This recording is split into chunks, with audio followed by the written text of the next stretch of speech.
ताल्लुक हजरत इमाम हुसैन से।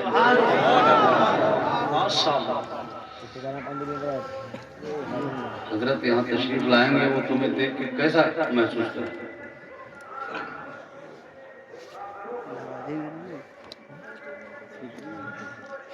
चंद मिनट बैठे, जब जिसके मन में हुआ वो उठा और चल दिया।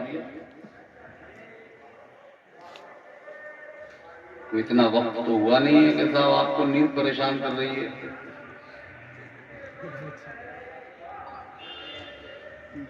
और ये मौलाना नुमा जो है ना, मौलाना नुमा,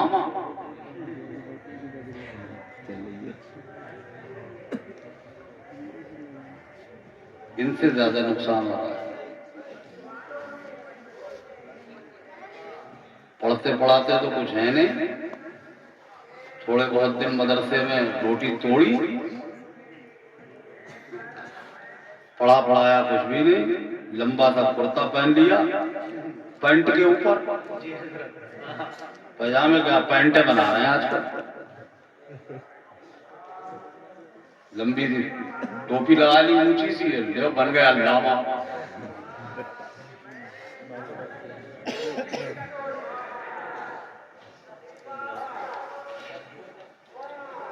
उनसे ज्यादा नुकसान हो रहा है।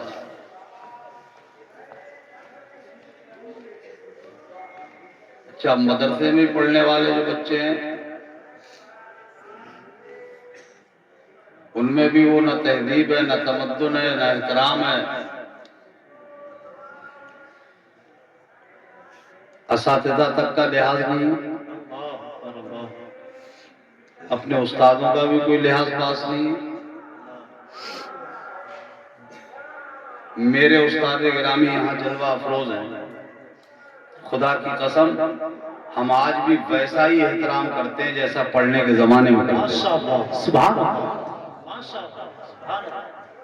उस्ताद और उलमा जलालतुल इल्म, बहुत सादा सी शख्सियत, जिनको देख के आपको लगेगा ही नहीं कि ये इतने बड़े आलिम दीन होंगे। वो सिर्फ आलिम ही नहीं, इल्म का पहाड़ है।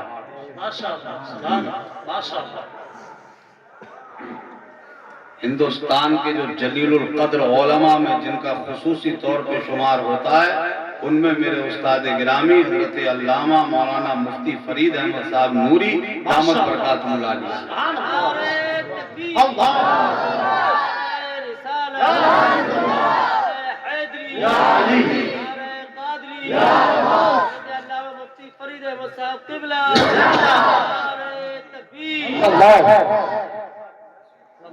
मैं ये आपको जताने के लिए नहीं, तहदीद निमत के तौर पे ये बात का बताना चाहता हूँ कि हमने हजरत की बारगाह में सिर्फ ज़ानो अदब पढ़ने ही के लिए तय नहीं किए। हमने एक ज़माने तक हजरत की बारगाह से फैज़ पाया और हजरत ही की दुआओं के ज़ेर एहतमाम हजरत के साथ में बहुत बड़े मदरसे में पढ़ाने का इत्तेफाक भी हुआ। माशाअल्लाह, माशाअल्लाह, माशाअल्लाह।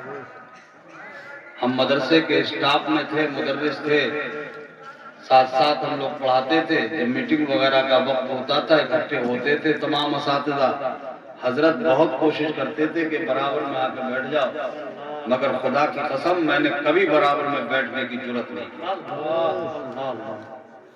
मैं हमेशा तिपाही के बाहर ही बैठता था। सारे अराकीन मदरसा की मीटिंग होती, मुदर्रिसीन की मीटिंग होती, मगर हम वहीं बैठते थे जहां पर पढ़ने के जमाने में बैठते थे।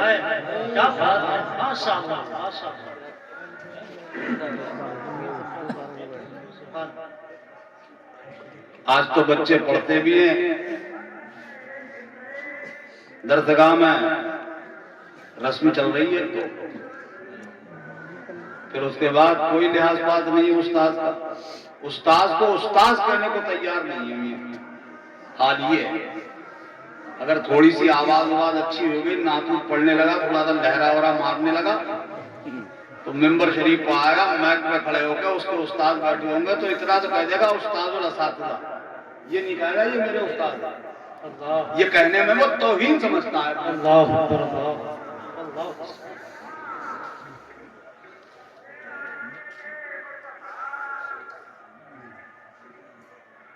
कामयाबी होगी। अरे बाप तो बाप कहने को तैयार नहीं है यार।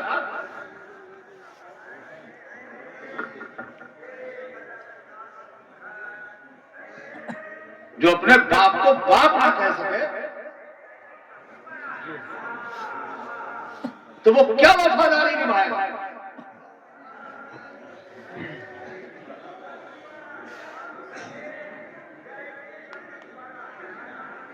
डॉक्टर इकबाल की बात याद आती है, रह गई रस्में आजाद।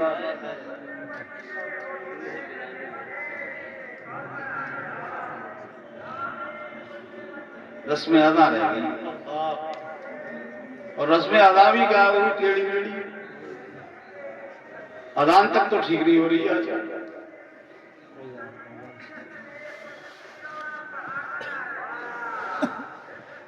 अजान पढ़ने पे वो खींचातानी कर रहे हैं जिन्हें खुद पता नहीं अजान होती क्या है।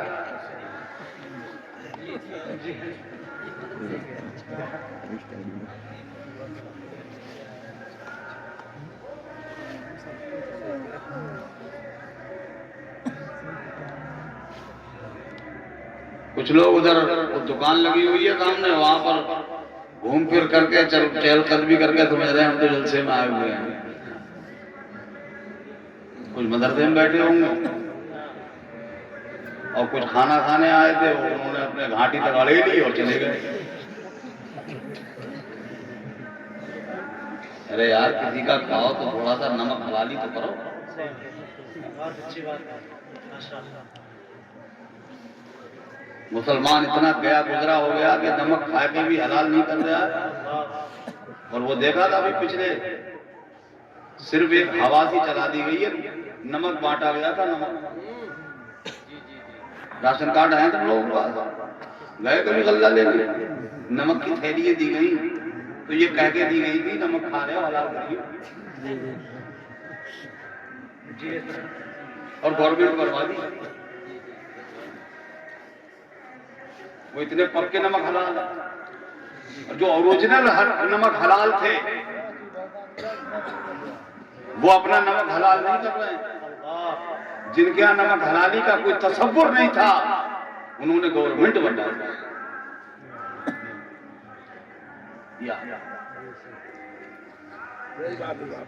बिल्कुल सही बात है। और मैं सही बता रहा हूं आपको, मैं भी उन्हीं में शामिल हूं, मैं कोई अलग से नहीं हूं। ये जो हमारी बिरादरी है ना मौलाना लोग, जिस दिन हम मौलाना लोग सुधर जाएंगे उस दिन आपसे कहने की जरूरत नहीं पड़ेगी कि तुम सुधर जाओ, तुम खुद ब खुद सुधर जाओ। सही बात तो ये है। बिल्कुल सही बात है। मैंने देखा है जो मौलाना या जो नाथा माइक पर रो रो के कहता है अपनी अम्मा की खिदमत करो, अब्बा की खिदमत करो, मेरी माँ ऐसी है, मेरे अब्बा ऐसे, वो कभी माँ बाप को सलाम तक नहीं करता। बिल्कुल साफ दुरुस्त है। खिदमत करना तो बहुत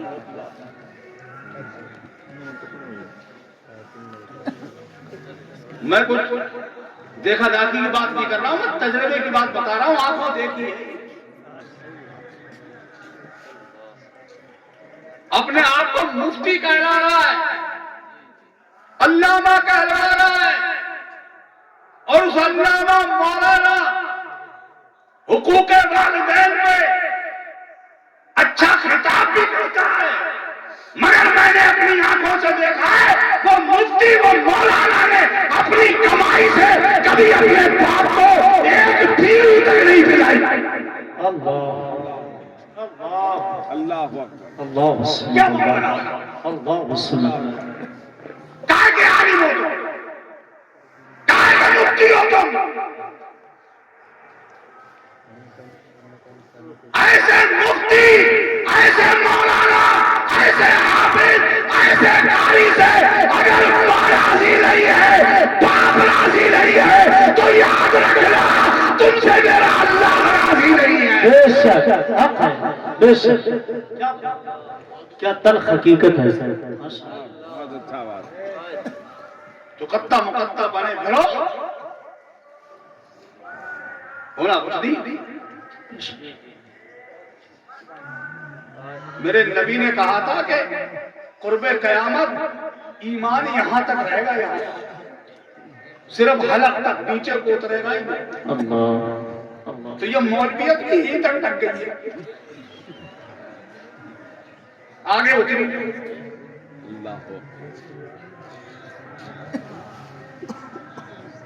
मेरी बातें बहुत बुरी लगे, सही है, बिल्कुल दोस्त साहब, दुरुस्त है, मगर मैं बात सही कह रहा हूं। फिर बात बात कहते हैं, अरे यार अगर कह नहीं था तो अकेले में कह लेते।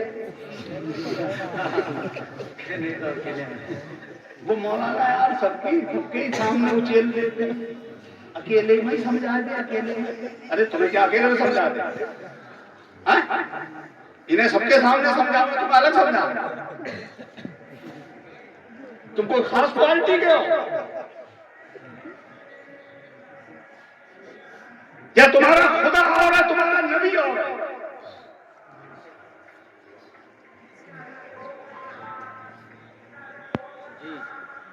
तो जब सबका खुदा एक है, सबका मुस्तफा एक है, सबका कुरान एक है, तो सबके लिए नबी का फरमान एक है। सुभान अल्लाह, माशाअल्लाह।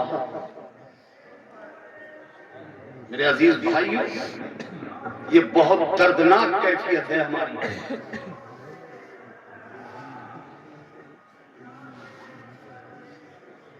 ये मदरसा हनफिया नूरिया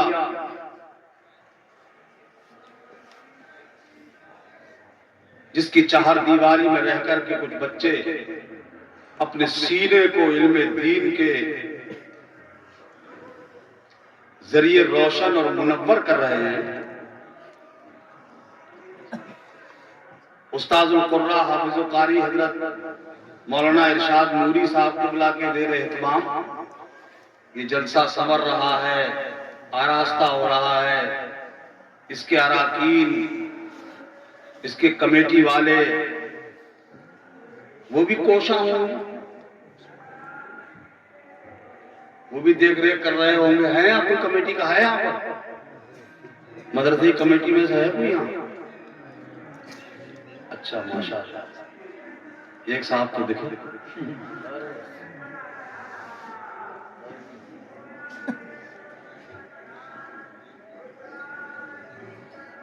ये मदरसे इसलिए वजूद में लाए जाते हैं ताकि हमारी कौम के बच्चे अच्छे रास्ते पे लग जाएं,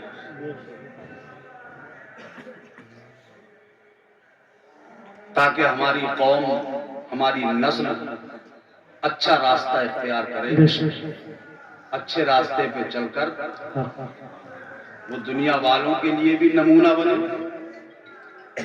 और अपनी आखिरत सुधारने वाले भी बने।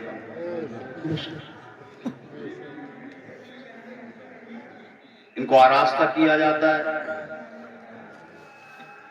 अब मदरसों में भी मैं समझता हूं अब एक खास किस्म की तवज्जो की जरूरत भी है, और वो ये है कि जहां बच्चों को तालीम दी जाए वहां तरबियत का खास एहतमाम किया। बहुत अच्छी बात, माशाअल्लाह। क्योंकि हमारे यहाँ एक रिवाज था कि खानकाहों से मुताल्लिक मदारिस हुआ करते थे, तो उन मदरसों में तालीम भी दी जाती थी और उनकी रूहानी तरबियत भी की जाती थी। सुभान अल्लाह। अब मुझे लगता है कि मदरसों में तालीम तो रह गई है मगर तरबियत का कोई इतना इंतजाम नहीं। उनकी अखलाकियात, उनके किरदार, उनकी चलत फिरत, उनकी नशिस्त व बर्खास्त, उनके रहन सहन का अंदाज बच्चों की जिंदगी में उतारा जाए अमली तौर पर, जिसे हमारे देहात की जबान में कहते थे लोग पहले के, पढ़ गए हो गुने नहीं है, कहते थे ना जी। तो जहां पढ़ाया जाए वहां गुनाया भी जाए। सुभान अल्लाह, माशाअल्लाह। तो ये गुनाने का मतलब यही यानी तरबियत नहीं है। जी पढ़ लिख तो गए हो मगर तरबियत हासिल नहीं किए, तो पढ़ाने के साथ साथ बच्चों की तरबियत का भी खास इंतजाम करना चाहिए हर मदरसे। और तरबियत का असर बच्चे की जिंदगी पे मुरत्तब होता है, उसका बहुत खास असर होता है। इसीलिए हमारे बुजुर्गों का रिवाज था कि खशियत रब्बानी बच्चों के दिलों में उतारी जाती थी, इसीलिए मुजाहिदे कराए जाते थे, इसीलिए रोजे रखवाए जाते थे, इसीलिए अल्लाह अल्लाह कराई जाती थी, नमाजों का एक खास एहतमाम कराया जाता, तहज्जुद पढ़वाई जाती थी बच्चों से। सुभान अल्लाह, सुभान अल्लाह। खास तौर से बच्चों को तहज्जुद के वक्त में बेदार करके उनसे तहज्जुद का एहतमाम करवाया जाता था।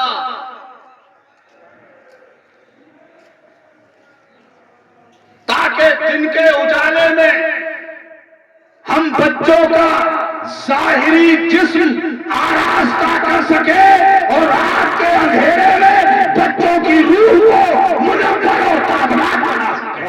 जिंदाबाद, जिंदाबाद, वाह वाह, सुभान अल्लाह। ये खास इंतजाम होता था, माशाअल्लाह, खास एहतमाम होता था।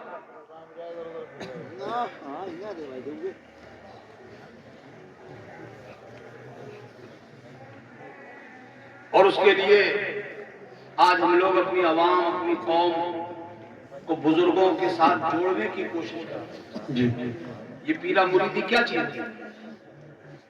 ये भी उसी की एक शक्ल है। जो मुरीद करवाया जाता है, किसी शेख के हाथ में हाथ दिलाया जाता है, उसका भी एक मतलब खास एहतमाम जो पीरा और मुरीदी का जो किया गया है वो इसी तरह से है जैसे एक मरीज डॉक्टर के अंडर में रहता है। क्या बात, वाह वाह,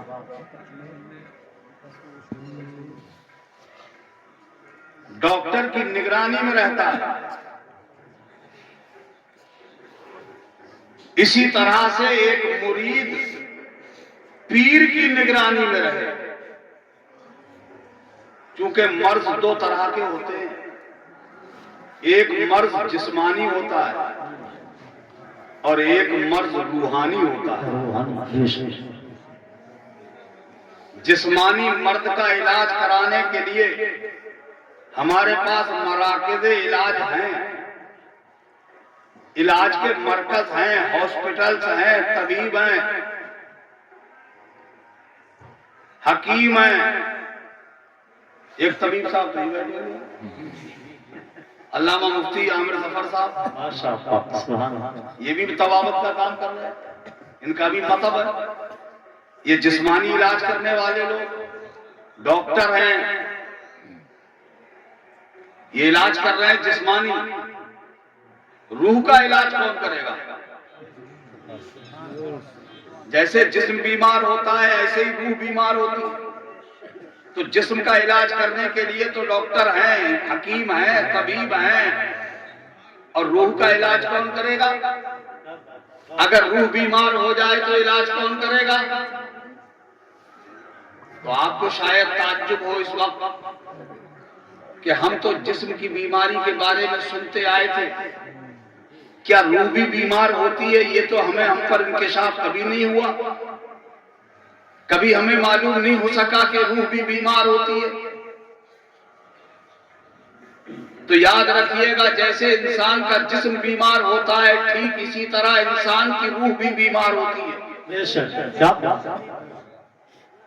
अब आप कहेंगे कि जिस्म बीमार होता है ऐसे ही रूह बीमार होती है, तो हम ये कैसे जाने कि हमारी रूह बीमार हो गई? जी, जैसे हमारा जिस्म बीमार होता है हमें उसके बारे में इल्म हो जाता है कि हमारा जिस्म बीमार हो गया। मैं कहूंगा मेरे भाई इतना तो बता दो, अगर तुम्हारा जिस्म बीमार हो जाए तुम्हें कैसे इल्म होगा, तुम्हें कैसे पता चलेगा कि हमारा जिस्म बीमार हो गया?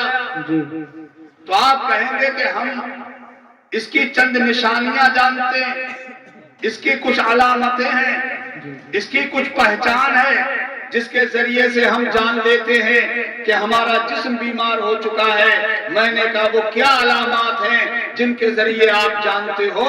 तो आप में से कोई शख्स भी जवाब देगा कि हम सुबह सवेरे बिल्कुल सेहतमंद उठे थे, अचानक हमने महसूस किया कि हमें अच्छा पानी बुरा लग रहा, जी, अच्छी ग़िज़ा बुरी लग रही, अच्छी आबो हवा बुरी लग रही।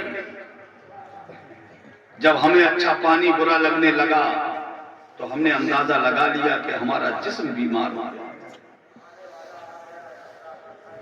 हमें अच्छी ग़िज़ा बुरी लगने लगी, हम समझ गए कि हमारा जिस्म बीमार हो गया। हमें आबो हवा अच्छी थी मगर बुरी लगने लगी, हम समझ गए हमारा जिस्म बीमार हो गया। तो मैं कहूंगा ऐसे ही इंसान की रूह की बीमारी की पहचान है। अगर आपको अच्छी हवा बुरी लगे समझो कि जिस्म बीमार हो गया, अच्छी ग़िज़ा बुरी लगे समझो कि जिस्म बीमार हो गया, अच्छी आबो हवा बुरी लगे समझो कि जिस्म बीमार हो गया। और अगर हक बात तुम्हें कड़वी लगने लगे तो समझो कि रूह बीमार हो गई है। अगर इंसान नेकियां करने के बजाय गुनाहों में डूबता चला जाए समझो कि रूह बीमार हो गई है। इंसान अल्लाह के घर को आबाद करने के बजाय सनीबाजारों को आबाद करने लगे समझो कि रूह बीमार हो गई है। इंसान सच बोलने के बजाय जब झूठ का सहारा लेने लगे समझो कि रूह बीमार हो गई है। इंसान माँ बाप की इज्जत करने के बजाय जब माँ बाप को गाली देने लगे समझो कि इसकी रूह बीमार। बेशक बेशक, और अच्छी बात, जिंदाबाद जिंदाबाद। ये रूह की बीमारी की पहचान, जिंदाबाद, ये रूह की बीमारी की अलामत मैंने आपके सामने रख दी। अब इस पे आप ए लड़कों, ए बच्चों, इधर आओ, ए लड़के, इधर आओ, सुनो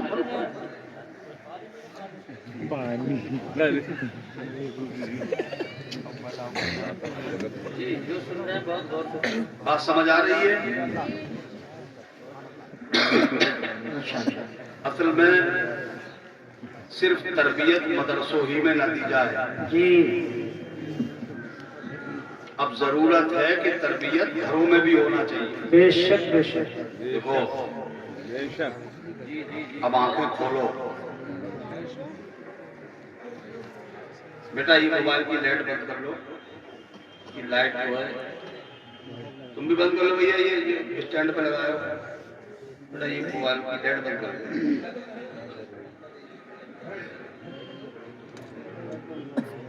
अब आंखें खोलने की जरूरत है।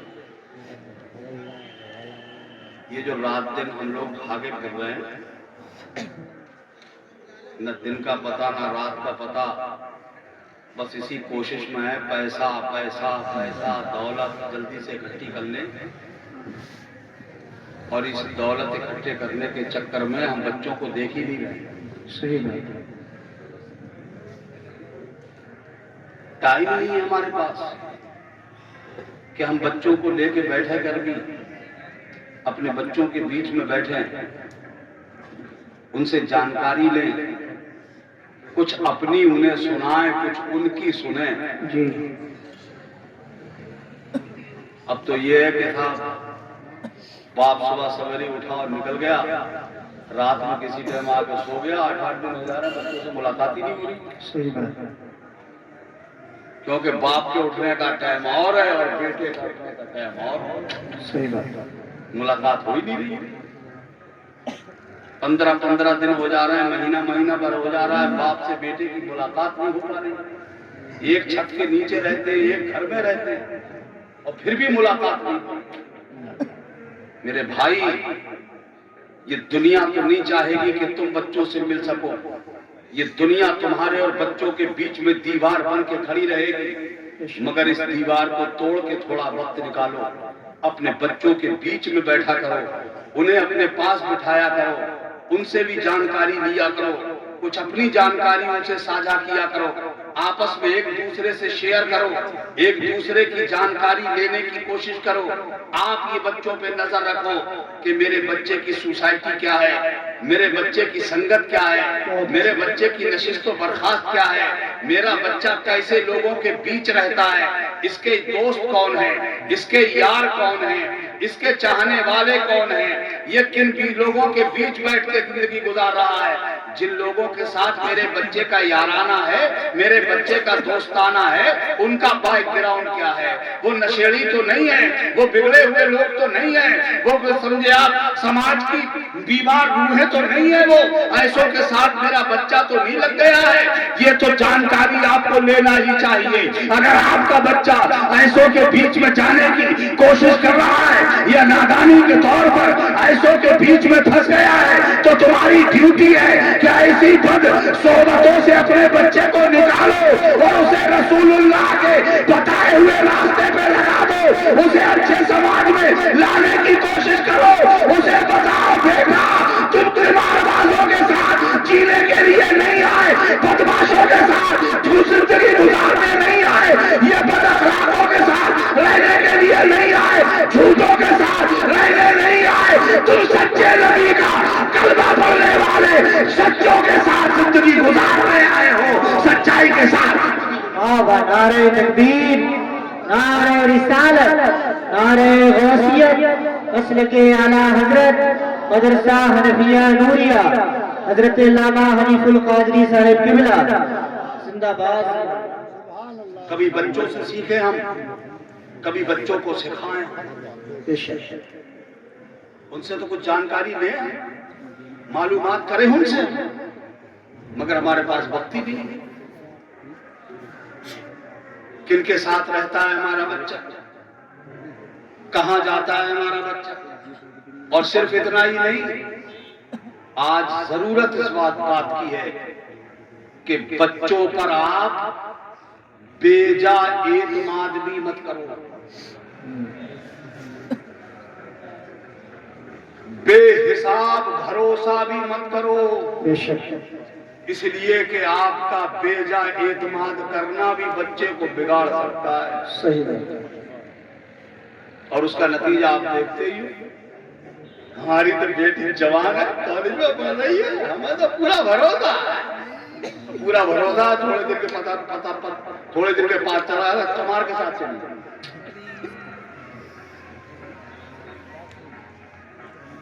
पता लगा मुर्तद्दा हो, दुनिया भी गई और आखिरत बेजा भरोसा। हाँ जाता, अरे यार आपको तो कौन रोक सकता।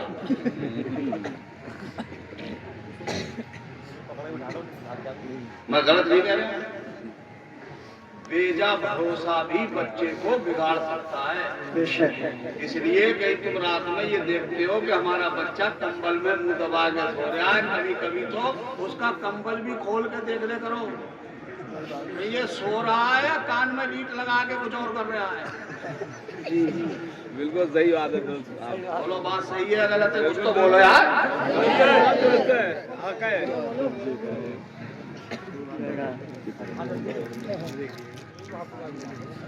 अब तो ये किसी की सुनी नहीं रहे, जिसके कान में देखो तो लीट घुसो।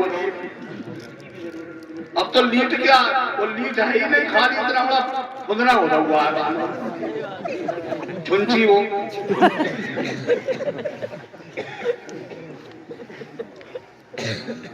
अब तो वो इधर उधर की सुनी नहीं रहा। उसे क्या पता अम्मा बुला रही, उसे क्या पता अब्बा बुला रहे।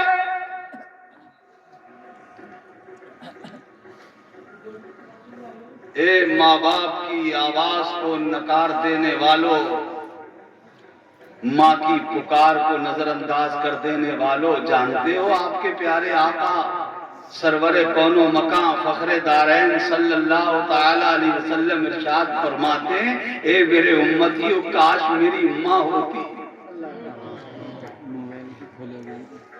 मेरी माँ सैयदा आमना होती और मैं मोहम्मद नमाज में होता।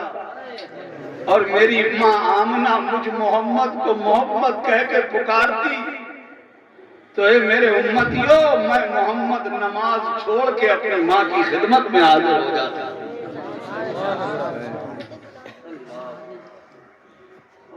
और तुम कानों में लीटे ठूस ठूस के माँ बाप की आवाज तक को सुनना गवारा नहीं करते।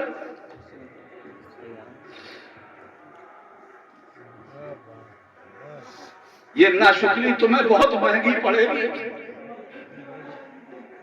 और आजकल हम शुक्राने अदा कर ही कहां रहे हैं, नाशुक्री की आदत बनी हुई है हमारी। अल्लाह के नबी फरमाते हैं शुक्रगुजार बंदे बनो, इसलिए कि अल्लाह को अपने शुक्रगुजार बंदे बहुत पसंद है। और हम अल्लाह का शुक्र अदा कर ही नहीं रहे। अल्लाह हमें हजारों नेमतों से नवाजता है, हम उसकी नेमत हासिल करते हैं मगर शुक्र अदा नहीं करते। कितनी नेमतों से अल्लाह ने हमें और आपको माला माल किया है, नेमत अल्लाह की इस्तेमाल करते, शुक्र अदा नहीं करते।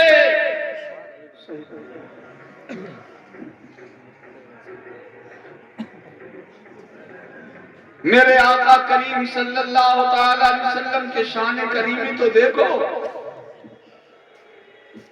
मेरे हुजूर अल्लाह के कैसे शुक्रगुजार बंदे, सारी सारी रात मेरे आका अल्लाह की बारगाह में खड़े रहते, लंबा लंबा क़याम फरमाते। मेरे मुस्तफा, हदीसों में आया है कि मेरे हुजूर के पांव मुबारक सूज जाते, वरम आ जाता था। बाद रिवायतों में आया है कि हुजूर के पैर शक हो जाते, हुजूर के पैर मुबारक में जो सूजन आती उससे फटन हो जाती पैरों में, उनसे खून निकल आता। हम सब मुसलमानों की मुकद्दस मां हजरत सैयदा तैयबा ताहिरा हजरत आयशा सिद्दीका रज़ी अल्लाह ताला अन्हा रो कर के हुजूर से अर्ज करती, हुजूर आप तो सैयदुल अंबिया हैं, इमामुल मासूमीन है, आका आप तो मासूम हैं, मेरे हुजूर इतनी मशक्कत क्यों उठाते हैं? तो मेरे हुजूर फरमाते, आयशा क्या मैं अपने अल्लाह का शुक्रगुजार बंदा न बनूं? अल्लाह अल्लाह। कभी हमारे मुंह में से भी निकलता है एक आध बार कि अल्लाह तेरा शुक्र।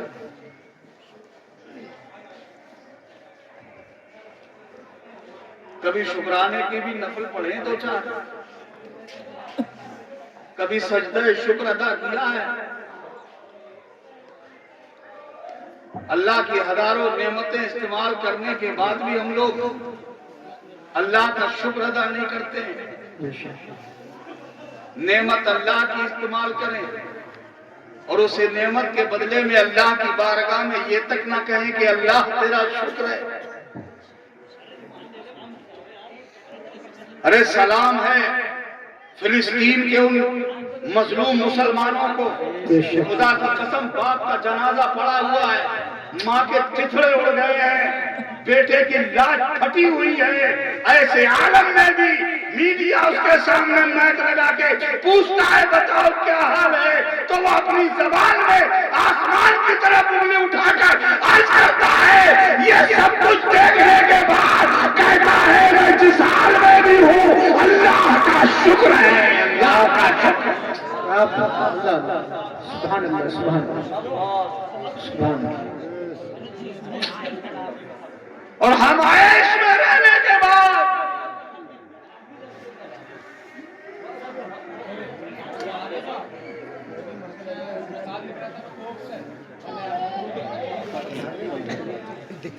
जिंदगी जीने के बाद भी हम अल्लाह का शुक्र अदा करने को तैयार नहीं।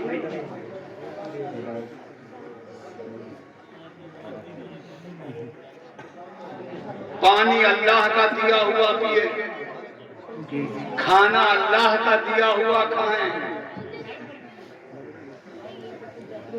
जमीन जैसा बिछौना जो अल्लाह ने दिया है हमें, उस जमीन पे हम जिंदगी गुजारे, चले फिरे। हमारे सर को अल्लाह ने आसमान का शामियाने से ढांप दिया, और वो आसमान का भी सीना अल्लाह ने सपाचट भी रखा। हमारी आंखों की ताजगी के लिए, हमारे दिल की खुशी के लिए अल्लाह ने आसमान का सीना भी सितारों से जगमगा दिया, ताकि हमारी दिल फरेबी हो।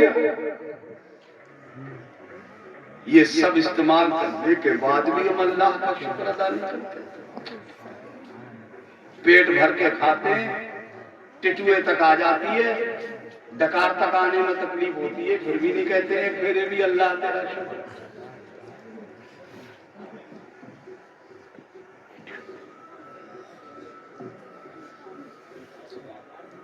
जो हलाल खा के अल्लाह का शुक्र अदा नहीं कर रहा है,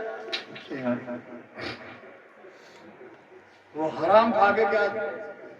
सही बात।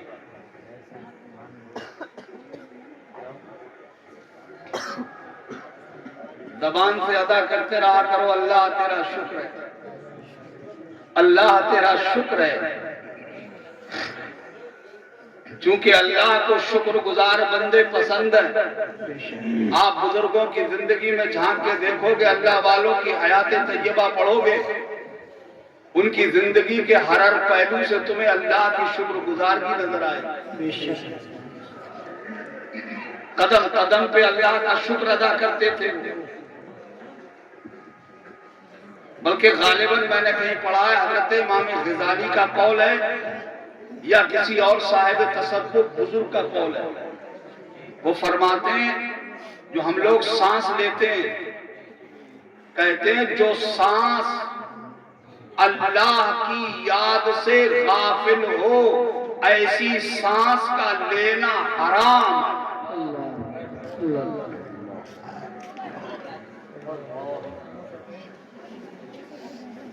जरा गौर तो करें, इसकी गहराई तक तो पहुंचे।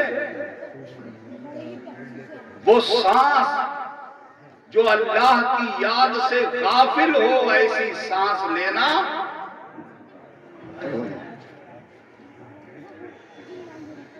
यानी वो हर सांस में अल्लाह की याद रखते थे। सुभान अल्लाह। अल्लाह की याद उनकी हर सांस में होती थी, हर हाल में वो अल्लाह का शुक्र अदा करते थे। बल्कि किताबों में लिखा है कि कुतुब रब्बानी, महबूब सुभानी, किंदीले नूरानी, शहबाज़े लामकानी, सरकार सैयदना शेख अब्दुल कादिर जीलानी, हुजूर गौसे आजम रज़ी अल्लाह तआला अन्हु के बारे में लिखा है कि हजरत बहुत कीमती कपड़े पहनते हैं जी, बहुत शानदार लिबास। और इसी सिलसिले में आया है कि हजरत का लिबास बहुत कीमती होता था, तो आपका लिबास देख के चोर की नीयत बिगड़ गई। माशाअल्लाह, जैसे पीरे तरीकत खलीफा हुजूर सुहेल मिल्लत फैकरे इखलास व मोहब्बत हजरत मौलाना कारी अलहाज मोहम्मद सखावत अली साहब नूरी दामत बरकातुहुल आलिया तशरीफ फरमाए। माशाअल्लाह, इनको भी बहुत अच्छे कपड़े पहनने की आदत है। हुजूर गौस पाक भी बहुत कीमती कपड़े पहनते हैं। अच्छा, उस जमाने के चोर भी अजीब होते थे। वो जिंदों की तो चोरी करते ही थे, बाज तो इतना बिगड़ा हुआ चोर होता था कि वो मुर्दे तक की कफन चोरी कर लेता था। सही बात। अरे कबर खोद के गड़ा हुए मुर्दे का कफन निकाल देते। ऐसे ऐसे चोर भी थे। एक चोर की नजर पड़ी, गौस पाक का बहुत कीमती जुब्बा, बहुत शानदार। उसकी नीयत बिगड़ गई, मुंह में पानी आ गया, दिल में सोचने लगा, यार अगर ये जुब्बा हंसने लग जाए तो कई दिन का काम हो जाए। अच्छा, वो इसी टोह में लग गया, जुब्बा हासिल जरूर करना, लेना जरूर है। अब लग गया वो, मौका पाके उसने देखा रात की तन्हाई है, बिल्कुल तारीकी है, पूरी दुनिया सो गई है, और वो चुपके से हुजूर गौस पाक के घर में घुस गया। जी मगर वली तो वली होता है ना, नहीं सुभान अल्लाह। अल्लाह वालों की निगाहें तो बहुत दूर तक देखती है ना। उस दिन हुजूर गौस पाक ने वो जुब्बा, जो कीमती जुब्बा था, वो पहने नहीं हुए थे, आपने उतार के टांग दिया था। सुभान अल्लाह। इशारा तो देखो कितना बलील इशारा है। जुब्बा उतार के खुंटी में टांग दिया। चोर भी आ गया, चोर ने कहा जुब्बा तो निकलेगा। पहले तो वो सोच रहा था कि जिस्म पैसे निकालूंगा कैसे, मगर जो आंख से काजल चुरा ले जी, वो जिस्म पैसे जुब्बा नहीं चुरा ले। मगर यहाँ तो जुब्बा अलग ही रखा हुआ मिल गया। अब तो बहुत कुछ हो गया, अब पड़ गया काम। जल्दी से उसने जुब्बे पर जैसे ही हाथ लगाया और लगा करके जुब्बे को जैसे ही उसने चुराने की नियत से छूना चाहा, इधर उसने जुब्बा छुआ, उधर आंखों की रोशनी गई।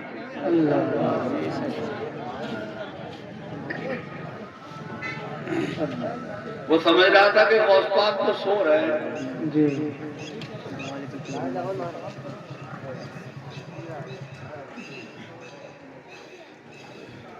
जुब्बा छोड़ा,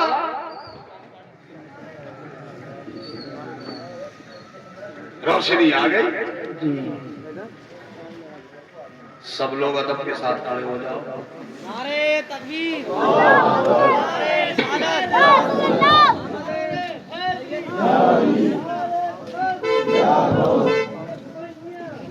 नारे तकबीर, नारे रिसालत, नारे गौस।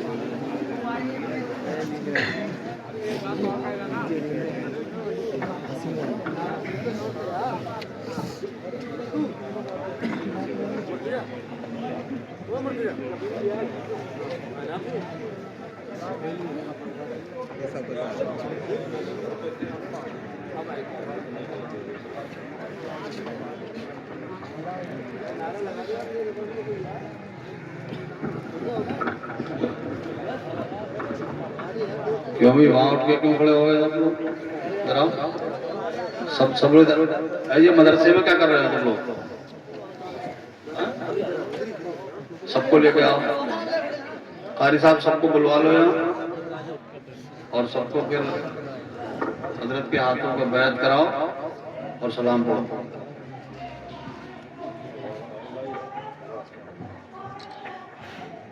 जितने मदरसे में हैं इन सबको लेके आ जाओ। और कमेटी के अफराद हैं यहाँ, कमेटी वाले लोग हैं? नहीं, अरे ये हर साल मदरसे में दस्तार बंदी होती थी। इस साल भी माशाल्लाह 5-6 बच्चे कुरान के हाफिज हुए, उनकी दस्तार बंदी होना थी, मगर किसी मसलहत की बुनियाद पर उन बच्चों की दस्तार बंदी तो नहीं होगी। इस बार चाहा ये गया है कि बच्चों की दस्तार बंदी न कराई जाए, बल्कि उनकी दस्तार बंदी की जाए जो इन बच्चों के रहने, खाने, पीने, पढ़ने का इंतजाम करने वाली कमेटी, ताकि कमेटी का हौसला बुलंद हो। तो कमेटी के अफराद जो है उनकी दस्तार बंदी की जाए और हजरत के मुबारक हाथों से उनके सरों पे अमामे पहनाए जाए, ताकि वो और दिल जमई के साथ मदरसे की। ए लड़को इधर आओ, सब आ जाओ, आ जाओ, आ जाओ, आ जाओ, इधर आकर बैठ जाओ आराम से। मैं आपके भले की कह रहा हूँ ना, मतलब की कह रहा हूँ आप।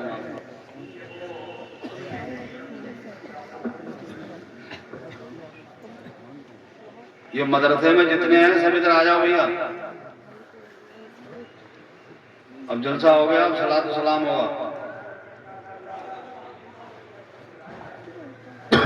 तो कमेटी का अफराद साहब,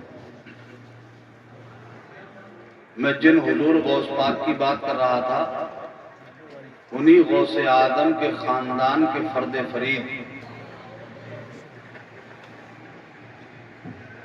हजरत इमाम आली मकाम सैयद शोदा इमाम हुसैन की असली नस्ली औलाद ओरिजिनल मीर साहब। अब तो कहना चाहिए था बहुत तुमने मीर मीर सुना है।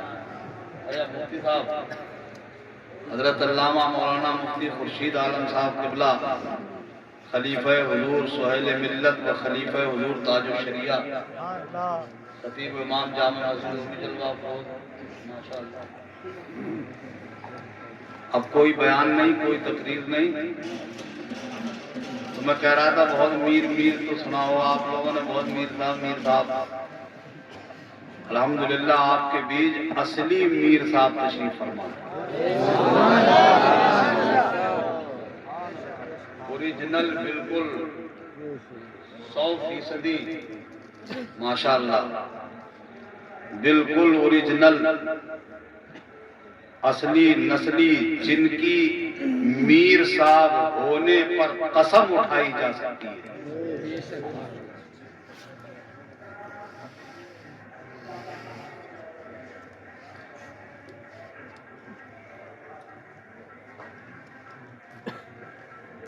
और ये बात याद रखिए सेठल वालों,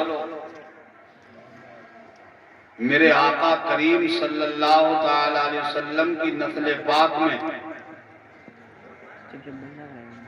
इस वक्त जो शख्सियत आपके सामने जलवा अफरोज है, ये नूरानी चेहरा जिनकी जियारत कर रहे हो आप,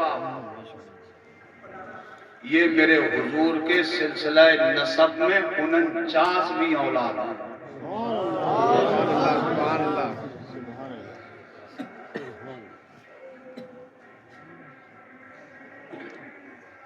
इसीलिए सरकार आला हजरत ने बहुत छानबीन की होगी। मेरे बरेली के मुजद्दिद बिना तहकीक तो कोई बात कहते ही नहीं थे।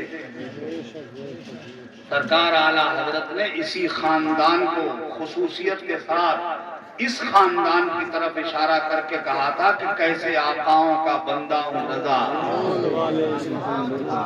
बोल वाले मेरी सरकारों के। और सरकार आला हजरत ने मारारा मुताहरा से लेकर के बिलग्राम शरीफ से होकर के समझे आप अजमेर शरीफ और बगदाद मोहल्ला नजफ अशरफ और करबला होते हुए मदीना पाक तक ये सिलसिले नूर जब मेरे आला हजरत ने मुलाजा किया तो आला हजरत का कलम भी जोश मारने लगा और उस कलम की नोक से निकलने लगा, सुबह तैबा में हुई बटता है बाड़ा नूर का, सदका लेने नूर का आया है तारा नूर का। और आला हजरत के कलम ने बबांगे दुआल पूरी दुनिया को सुनाया, या रसूल अल्लाह तेरी नस्ले पाक में है बच्चा बच्चा नूर का, तू है आईने नूर तेरा सब घराना नूर का। उस सिलसिला नूर की एक नूरानी कड़ी, नूरानी झलक आपकी निगाहों के सामने। हजरत के जद्दे करीम साहिबे सबे सनाबिल शरीफ मुजद्दिदे जमाना हजरत सरकार सैयदना मीर अब्दुल वाहिद बिल गिरामी,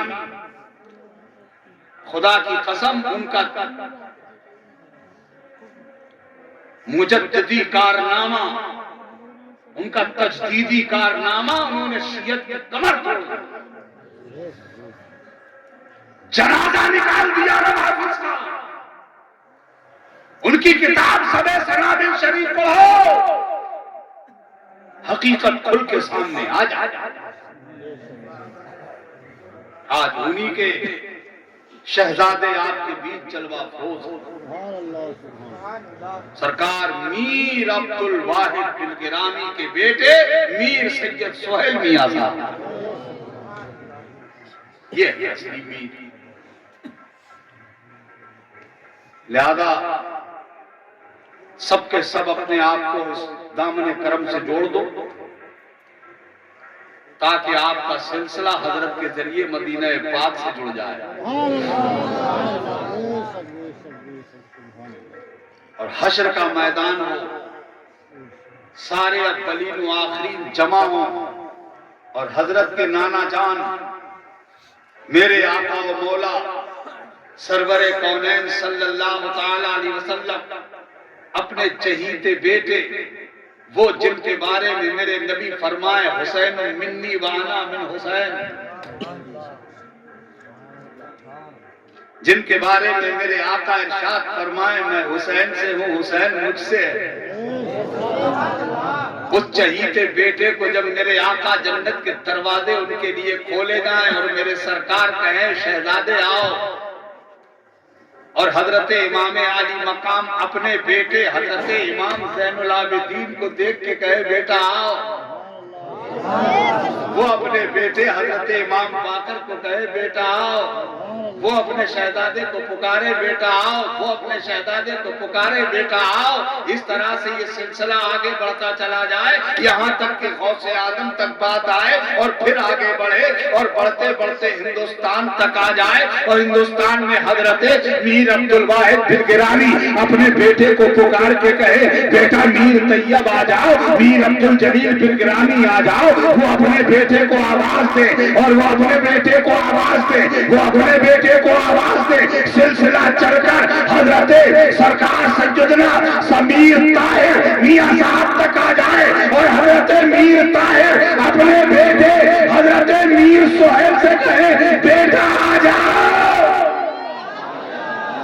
और हजरत सरकार सोहेल मिल्लत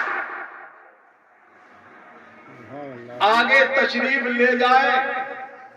उससे पहले हम गुलाम भी वहां हो, हमारी हसरतें आंखों में मचल रही हो, हम हसरत भरी निगाहों से टिकटिकी लगाकर सरकार के चेहरे को देख रहे हो, इस उम्मीद पर कि सखी मिले सखी, करीब मिले करीब, हमारी हसरत तोड़ के जाएंगे नहीं, हमें भी साथ लेके जाएंगे।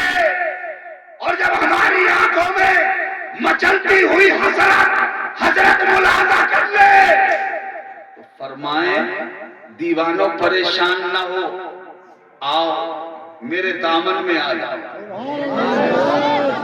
हम सब गुनहगारों को अपने दामन में ले ले और दामन में छुपाकर अपने जद्दे करीम की बारगाह में जाएं। हजरत फरमाए बेटा सुहेल ये कौन है? हजरत अर्ज करें हुजूर मैं आपका हूं, ये मेरे हैं। सरकार मैं आपका हूं, ये मेरे। तो हजरत कहे बेटा तू मेरा है, ये तेरे, तो ये मेरे ही तो है।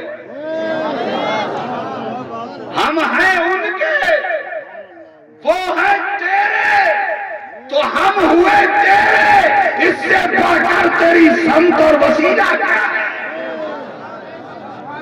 इससे बढ़कर तेरी संत और वसीला क्या है?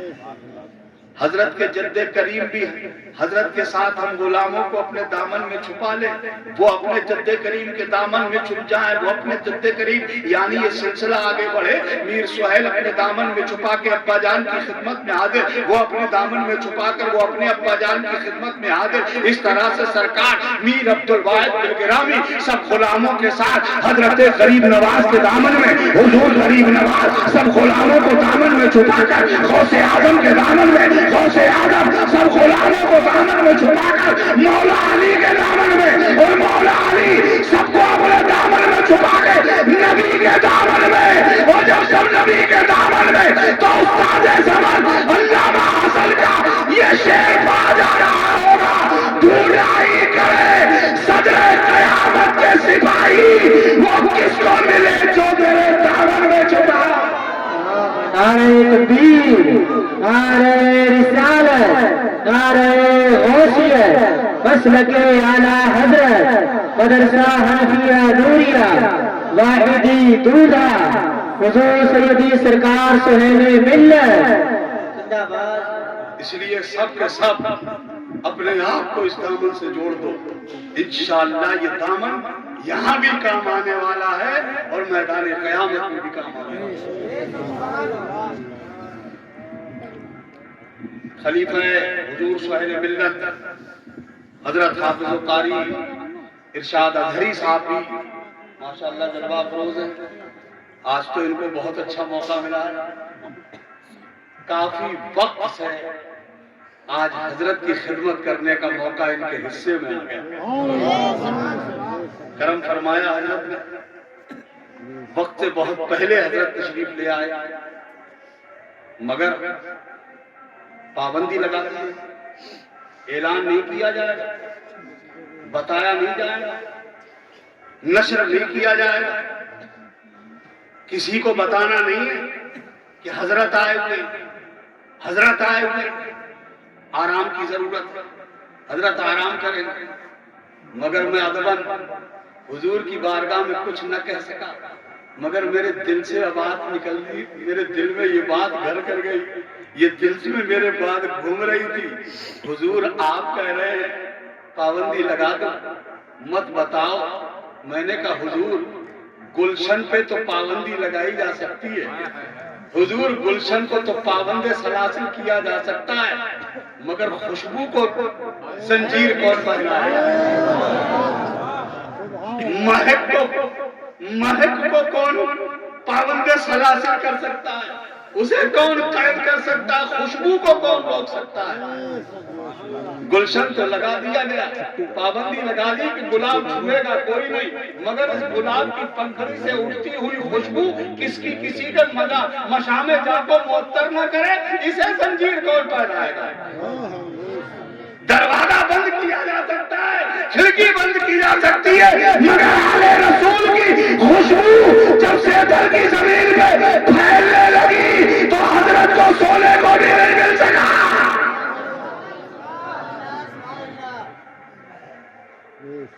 सुभान अल्लाह बोलो यार। इसलिए हम बहुत खुश नसीब हैं कि हजरत ने करम फरमाया और हुजूर वक्त से पहले तशरीफ ले आए। सबके सब आप हजरत के दामन करम से वापस अच्छा।